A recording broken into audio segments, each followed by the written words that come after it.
ఏందో ఈ నడుమ 'పుష్ప 2' సినిమా వచ్చిన కాడ్నుంచి కలెక్షన్‌లు దండిగానే వస్తున్నాయి గానీ, కాంట్రోవర్సీలు గూడా కలెక్షన్‌ల లెక్కనే పెరుగుతున్నాయి. మరి జిట్టి గొట్టిందో ఏందో గానీ, సినిమా పేరు మీదనే శానయితున్నాయి.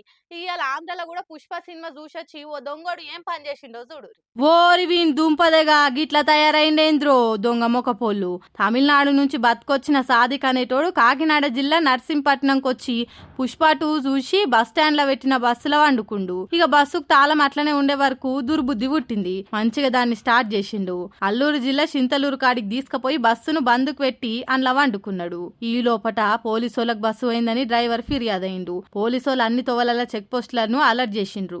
ఇంతెల్మే బస్సు చింతలూరు కాడుందని మతలా కొని ఆడికి పోయిండ్రు. పోలీసోళ్ళు పోయే వరకు అలా మంచిగా గురక పెట్టి నిద్రపోతుండు దొంగోడు.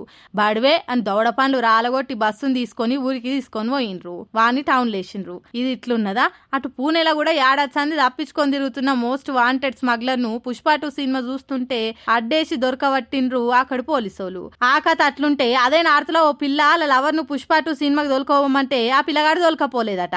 అంతే ఆ పిల్ల మందు తాగింది జీవి తీసుకుంటా అని. ఇక అటు అల్లు అర్జున్ అన్న పరిస్థితి కూడా ఏమైతుందో చూస్తూనే ఉన్నారు కదా.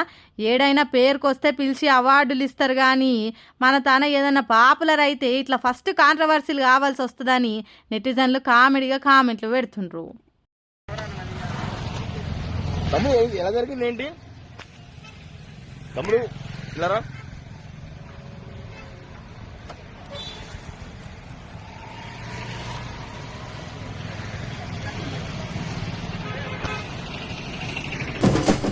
తెలంగాణలో అసలు ఏం సమస్యలే లేవా అన్నట్టు తెల్లారితే పొద్దుమిక్తే ఏ కాంగ్రెస్ లీడర్ చూసినా అల్లు అర్జున్ బహిరంగంగా ఉరిదీయాలి అన్నట్టు మాట్లాడుతుండ్రు.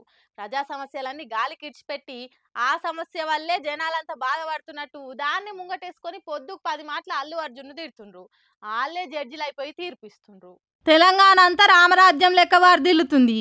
ఏం సమస్య లేకుంటున్న తెలంగాణలో ఇప్పుడు అల్లు అర్జున్ ముచ్చటనే పెద్ద సమస్య అయిపోయింది. ఎందుకంటే సర్కార్ 6 గ్యారెంటీలు అమలు చేసింది. రైతులకు రైతు భరోసా ఇచ్చింది, రుణమాఫీ చేసింది, ఇంటర్నేషనల్ బళ్ళు పెట్టింది, కొలువులు ఇచ్చింది. ఇట్లా ఒక్కటా రెండా సర్కార్ చేసిన పనులు చెప్పుకుంటా పోతే ఇక చేస్తేందుకు ఏం పనులు లేక ఖాళీగా ఉన్న సర్కార్ కు అల్లు అర్జున్ ముచ్చట్లా ఓ సమస్య దొరికింది.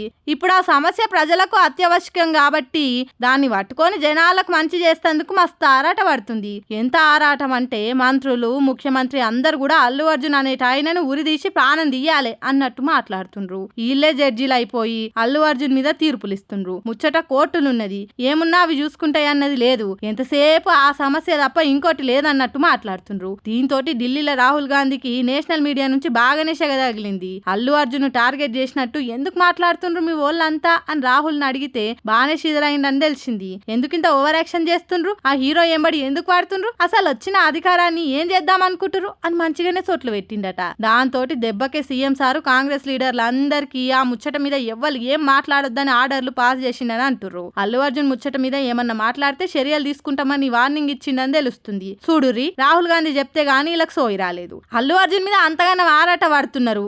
ఓకే, మరి తెలంగాణలో 100 మంది రైతులు జీవి తీసుకుంటే ఏడబోయింది మీ మానవత్వం? హాస్టళ్లలో పిల్లగాలు పాములు గరిచి జీవిడిస్తుంటే, ఫుడ్ పాయిజన్లతో జీవిడిస్తుంటే ఏడబోయింది మీ మంచితనం? పబ్లిక్ అంతా సమస్యలతోటి రోడ్డెక్కుతున్నప్పుడు ఏమైంది మీ పనితనం అని నెటిజన్లే కాదు నేషనల్ మీడియా కూడా ఏకి వాడేస్తుంది. ప్రాపగండంతో ప్రభుత్వ వైఫల్యాలను డైవర్ట్ చేస్తేందుకు అల్లు అర్జున్ బలి పశువుని చేస్తుండని అంటుర్రు అంతా. మొదలు ప్రభుత్వం మంచిగానే చేస్తుంది అనుకుండ్రు గాని నిన్న మొన్న చేస్తున్న అతి చూసే కావాలనే అల్లు అర్జున్ ఎంట వాడుతుండ్రని అంటుర్రు. చూడాలిగా ఏడదాకా పోతుందో కథ.